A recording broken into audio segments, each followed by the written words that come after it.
3 दिन बीच में निकल गए, कोई न कोई जो मानस रोग होते हैं वो मानस रोग आ गए और राम कथा में लग गए और कथा में भी उधार।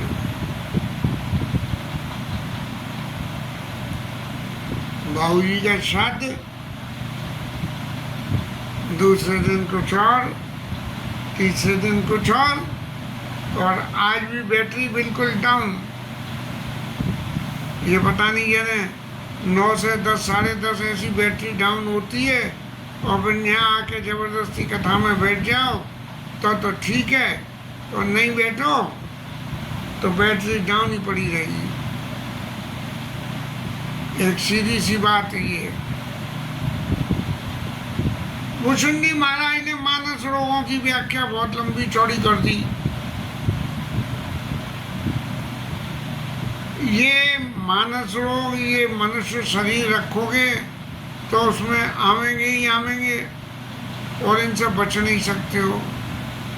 और यदि आज के समय में एक एग्जाम्पल जोड़ें तो जैसे ये एंड्रॉयड फ़ोनों में काचे आ जाती हैं संग में, कोई भी चीज़ देखो करो तो काचे से ऐसे चले आते हैं बिना बुलाए मेहमान की तरह से। तो ये मनुष्य शरीर रखने से जो मानस रोग हैं वो बिना बुलाए ही चले आते हैं। अब जिनको ये रोग नहीं चाहिए उसके लिए बहुत कुछ इंतजाम उसे करना पड़ता है। ये रोग चले भी जाते हैं, ठीक भी हो जाते हैं, लेकिन फिर दोबारा आ जाते हैं जैसा होता है। तो भुसुंडी महाराज ने समझाया कि नेम धर्म नियम से कोई धर्म धारण किया जाए, आचार कोई आचरण करा जाए, और ज्ञान यज्ञ जब दान, ज्ञान की बात करो, यज्ञ करो, जप करो और दान करो। ऐसे ये तो इतने ही साधन है 8, लेकिन जिन्हें कितने और साधन है, भेषज पुण्य कोटिन नहीं, जिन्हें कितनी दवाइयाँ और हैं, लेकिन रोग जाए हरिजान कितने ही हैं। लेकिन ये मानस रोग जो है, जैसे कैंची को आप जो है उसमें से डिलीट कर दो, साफ कर दो, क्लीन कर दो और फिर आ जाते हैं नई कैंची। ऐसे ये मानस रोग इस शरीर में बराबर आते रहते हैं। इसलिए गरुड़ जी महाराज आपको यदि मानस रोग कोई आ गया तो उस मानस रोग के आने की ये चिंता मत करो कि अब क्या होगा। एक ही करो कि मुझे कौन सा आचरण करना जिससे ये मानस रोग चले जाए। ए वेदे सकल जीव जग रोगी, शोक हरस भय प्रीति वियोगी। अब इनके आने की व्यवस्था कौन सी है कि शोक हो, हर्ष हो, डर लगे, प्रीति और वियोग हो। जहाँ ऐसी बातें पैदा होकर सामने आएंगी वह मानस रोग अपने आप ही चले आएंगे बिना बुलाए कैचे की तरह से। अब कोई ऐसा पूछे कि भाई ये रोग, कुछ तो लोग ऐसे होंगे जो एक्सेप्शन होंगे जिनमें ये रोग नहीं है, बोले ना। मानस रोग कछुक में गए, ये जो ऊपर बताए हैं, दाद, खाज, खुजली, तृष्णा, उदरवृत्ति, ईष्णा, ये सब जो है ये कुछ एक हैं, लेकिन बहुत सारे हैं। इनका कहाँ तक वर्णन करें और होगा क्या, ये सबके हृदय में होती है, सबके साथ होते हैं, चाहे वो कोई संत हो, चाहे महंत हो, चाहे कोई हो। मानस रोग सब में होते हैं और इन सब में होने से क्या होता है, हाई सबके लखे बिरले न पाई। सबके होते हैं, लेकिन मेरे अंदर जो रोग है, ये रोग कोई नहीं पहचान पाता। बड़े बड़े YouTube की कथाओं में बड़े बड़े मेहनतों की और उनकी वाणियों से पता लगती है कि ये रोग वास्तव में ही सबके अंदर है। कौन ऐसा है और नहीं है तो लोग वहाँ जबरदस्ती ये भेज देते हैं उनके अंदर कि महाराज ये काम तो बड़ा गलत हो रहा है, आप इस बारे में कुछ बोलते क्यों नहीं हो। ऐसा कह के जो है लोगों को बढ़ोतरी हो जाती है। लेकिन यदि आपने ये पहचान लिया कि भाई मुझे सबसे अच्छा क्या लगता है,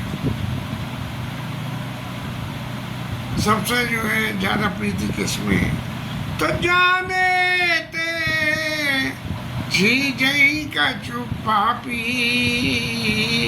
और नाच न पावे जन परितापी। जानने से कुछ जो है चीज तो जरूर आते हैं लेकिन इनका नाश नहीं होता। अब क्या बात कर रहे थे,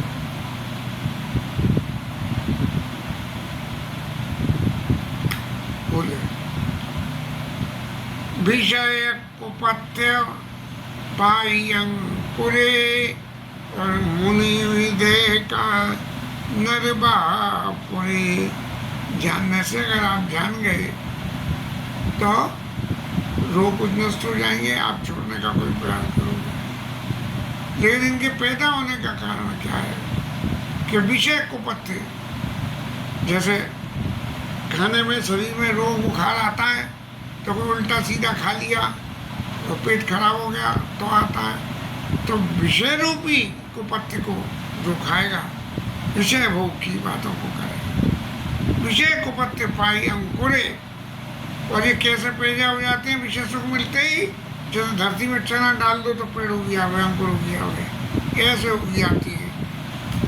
और तो और सही यदि कोई ये कह दे कि भैया मेरे में तो आ ही नहीं सकते हैं क्योंकि मैंने ये साधन करे हैं, तो ऐसे ही नहीं है। मुनि हृदय का नर बापुरे, अरे मुनियों के हृदय तक में भी पैदा हो जाते हैं लेकिन मनुष्यों की क्या चलाई। अब मुसुंडी महाराज को लोमशी ने शाप दे दिया लेकिन उसका रेक्टिफिकेशन कर दिया, इसलिए वो अपवाद में नहीं आया। लेकिन परशुराम महाराज क्रोधावतार, ऐसे ये कितने अवतार हुए भगवान के, जिनमें जो है तरह तरह की बातें अंशावतारों में हुई, पूर्ण अवतारों में नहीं होती लेकिन अंशावतारों में तो ये होती है। अब यदि ये रोग आपको पता लग जाए कि आपके अंदर कौन सा रोग घुसा, बोले मेरे अंदर सबसे बड़ा रोग ये घुस गया कि भैया मैं तो बहुत बढ़िया राम कथा करता हूँ, मुझसे अच्छी कोई कर नहीं सकता। अब मुझे पता लग गई कि मेरे चित्त में ये अभिमान आ गया, तब मुझे क्या करना चाहिए। सदा गुरु वेद वचन विश्वासा और संयम ज्ञान विषय के आशा। सदगुरु के पास चला जाए और उनके वचनों में वो जो कुछ भी आपको सुझाव दें उनको माने और संयम ज्ञान विषय के आशा। और गुरु जो दवाई दे रहे हैं, जो उनके वचन हैं, वो दवा का काम करते हैं और संयम ज्ञान विषय के आशा। हर दवा के संग में एक संयम करना पड़ता है कि खांसी हो गई है तो खट्टा मत खाना, तीखा मत खाना, तो ये संयम है। मुनि हृदय का नरवा संयम ज्ञान विषय की आशा। जब आप उस रोग को, बोले विषय की आशा मत करो, बोले कि विषय क्या है, बोले कि भैया सब लोग मिलके मेरी जो राम कथा में कह रहा हूँ इसकी खूब तारीफ करो, ऐसी तारीफ करो चाहे झूठी करो लेकिन करो, ये विषय आशा है। ये आशा न करे और ये कह के भैया ठाकुर जी की कृपा से ही जो कुछ बोल पा रहे हूँ, नहीं मैं तो कुछ नहीं बोल पा रहा हूँ, तो संयम ज्ञान विषय की आशा। रघुपति भगति सजीवन पूरी अनुपान श्रद्धा पूरी। और इसमें कौन सी बूटी दवाई खाई जाए, बोले भगवान की भक्ति की संजीवनी बूटी। कि ये चित्त का अभिमान छोड़ के कि मैं कथा बहुत अच्छी करता हूँ, इस अभिमान को छोड़ के भगवान की भक्ति करने में लग जाओ। और जब दवाई खाई जाती है तो दवाई के संग में कुछ मिला के, अब बात तो पुराने टाइम में जब आयुर्वेद चलती थी तो आयुर्वेद में जब कोई दवाई दी जाती है तो उस दवाई को शहद में या किसी और चीज़ में मिला के खाई जाती। तो जो अनुपान उसको बोलते हैं कि ये दवा किसके संग खाई जाए, पानी के संग खाई जाए या शहद के संग खाई जाए। श्रद्धा मति पूरी श्रद्धा के साथ अपनी मति लगा के और गुरु जी जो कहें उस बात की बूटी को जो है सेवन करेगा। और जब इस तरह से ये सेवन करेगा, यही विधि वाले स्वरोग न साई, नाई तकोति जतन नहीं जा। तो इस तरीके से भले ही थोड़े से ये लोग नष्ट हो जाए, लेकिन नहीं तो करोड़ों यत्न कर लो, ये लोग नहीं जाते हैं। अब आपने दवाई खा ली, गुरु जी के सद्गुरु वेद वचन विश्वासा कर ली, बोले रोग गया कि नहीं, इसका पता कैसे लगेगा? जानिए तबाई, जानिए तब मन बिरुजे गोसाई, जब उर बल विराग अधिकाई। ये रोग कैसे कमती हो गया कि नहीं? बोले जब हृदय में वैराग्य की अधिकता बढ़ जाए, चित्त में वैराग्य आ जाए, तब जो है ये समझे कि ये रोग, कि मैं बहुत बड़ी कथा कहता हूँ, ये कम हो सकता है। और जब ये कम हो जाएगा, अर्ध रोग हरे निद्रा सब रोग हरे छुदा, तो सुमति छुदा मारई नीति नहीं। सुमति रूपी भूख लगेगी, हर अच्छी चीज को सुनो करो, और विषय आस दुर्बलता गई। ये कामना करना कि अरे भाई एक कथा में एक ऐसी कथा हो कि उस कथा में ऐसा हो और वैसा हो और लोग आगे सीखे, ये विषय आस दुर्बलता गई।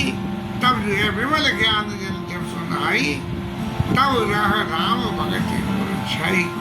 जब ज्ञान के विमल जल से शुद्ध पानी से आवे, जब ये सब कार्य करके चित्त में ज्ञान पैदा हो कि मैं कुछ करने वाला नहीं हूँ, करने वाले सब ठाकुर जी हैं, तब भगवान की भक्ति हृदय में आके बसती है। अब महाराज आप ये समझोगे गरुड़ जी कि मुनियों के हृदय में चल रहे हैं, कोई बात नहीं, सबके में चल रहे हैं, लेकिन शंकर जी और सुखदेव जी, सनकादिक जी, नारद जी और ये सब जो ब्रह्म के विशारद हैं, जो ब्रह्म को बहुत अच्छी तरह विशेष रूप से जानते हैं, इन सब ने इस रोग के बारे में एक मत और दिया। क्या मत दिया? सब कर मत खग नाक या, और करिय राम पद पंकज निया। भगवान राम के चरणों में जो है प्रेम करो। ये इन सब ने कहा, तब जो है ये अभिमान का रोग दबेगा कि मैं बहुत अच्छा हूँ, तब भगवान के चरणों में प्रीति होगी। और एक बात और सुन लो, श्रुति पुराण सब ग्रंथ कहाई, और रघुपति भगति बिना सुख नाई। सब लोग एक सुने से श्रुतियाँ पुराण ग्रंथ कहते हैं कि जीव को यदि जीवन में सुखी होना है तो भगवान की भक्ति के बिना सुखी नहीं हो सकता। भगवान की करो भक्ति करते बहु जतन प्रयासा, और संशय मूल अविद्या नाशा। भगवान के भक्ति करोगे तो भक्ति करते हुए संशय का मूल, चित्त में संशय कहाँ से पैदा होता है? अज्ञान से। तो जो है अज्ञान का नाश होते ही संशय का भी नाश हो जाए, शंकर बोला है ज्ञान नाश। इस तरह से जो है महाराज, अब जो बात मैंने कही है इसको सशर्त कहता हूँ। क्या? कि भले ही कमट पीठ बन जामी उबारा, कछुए की पीठ पे पेड़ उगी आवे, असंभव संभव। बंध्या सुत बन काऊ ही मारा, बात है किसी बंध्या जिसके संतति न होती हो, बांझ स्त्री के पुत्र किसी का मर्डर कर दे, होगा ही नहीं तो मर्डर कहाँ से करेगा। लेकिन फिर भी ऐसा हो जाए और आसमान में फूल फल लगने लगे और जीव न लसो हरे प्रतिकूला, भगवान से प्रतिकूल होके ये जीव कभी सुख नहीं ले सकता है। इसलिए भगवान के अनुकूल होने के लिए करिए राम पद पंकज दुनिया।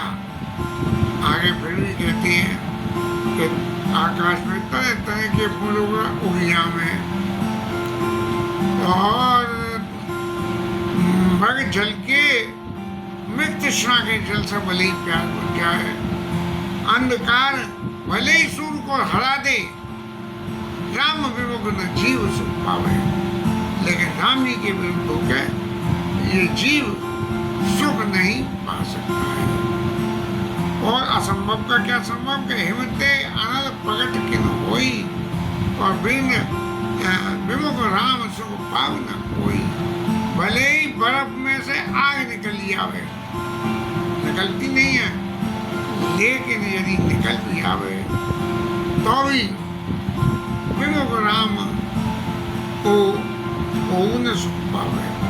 राम जी के बिना कोई सुख नहीं पा सकता। और तो और सही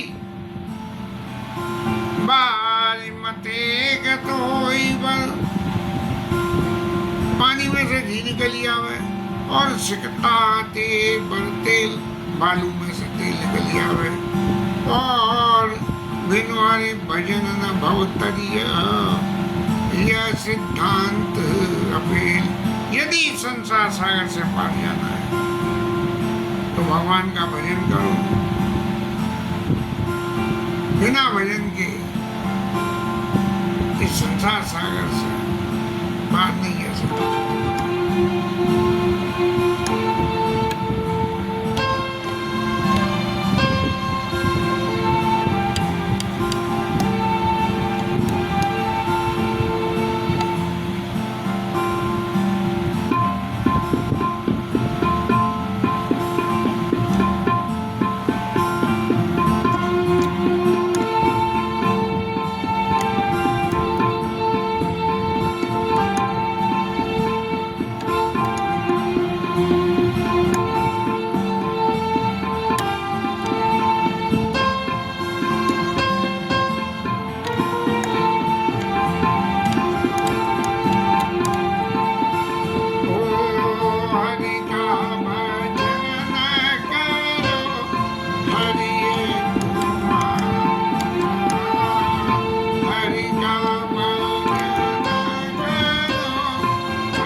लाभ हो जाए।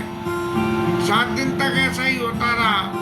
तब एक दिन शंकर जी ने कही कि महाराज आप हिंदी में रचना करो तो जनमानस तक जावे। जब राम सबके लिए आम हो जाएंगे, हर कोई राम का भजन कर सकेगा, हर कोई राम के विषय में जान सकेगा, तब ही राम जन्म का अर्थ पूरा होगा। लेकिन फिर भी गोस्वामी जी कहीं ना कहीं संस्कृत का प्रयोग किया ही है और ताल ठोक के कह रहे हैं कि विनिश्चितम बनामी थे। बिल्कुल मैं झूठ नहीं बोलूंगा, मैं जो कह रहा हूँ वो सच कह रहा हूँ। और वसुंधरी महाराज के मुंह से कहलवाया कि हरिम नदा वयंती ये दुस्तरम तरंती थे। ये संसार सागर बड़ा दुस्तर है और जो भगवान का भजन करते हैं वो इस संसार सागर से पार हो जाते हैं। अब यहाँ वसुंधरी महाराज को भी अपनी कथा विश्राम करने का मौका आ गया। आज जला खुद ही बता रहा है कि बैटरी डाउन है, तो आगे की कथा कर ले। हरिनाम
पवन सुत हनुमान की है, उमापति महादेव की है, शिवराज धरण की है, श्री राधा रानी की है। जय जय श्री राधे।